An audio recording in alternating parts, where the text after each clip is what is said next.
Hexisol ব্যবহারের ক্ষেত্রে অনেকেই অনেক ধরনের ভুল করে থাকে। কোথায় ব্যবহার করতে হবে এবং কোথায় ব্যবহার করতে হবে না অনেকেরই ধারণা নেই। হেক্সিসলের মধ্যে 70%ই থাকে অ্যালকোহল, যেটা জীবাণু ধ্বংসের জন্য অত্যন্ত কার্যকরী। হেক্সিসল কখনোই ক্ষত জায়গায় ব্যবহার করা যাবে না। শরীরের কোনো জায়গা যখন কেটে যায় তখন ভেতরের যে মাংসপেশি থাকে সেগুলো ওপেন হয়ে যায় এবং মাংসপেশিগুলোতে অনেক নার্ভ থাকে, রক্তনালী থাকে।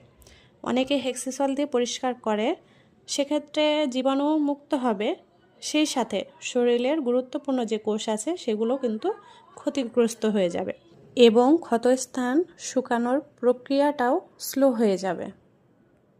সেক্ষেত্রে কাটাছেঁড়া জায়গায় ভায়োডিন ব্যবহার করতে পারেন।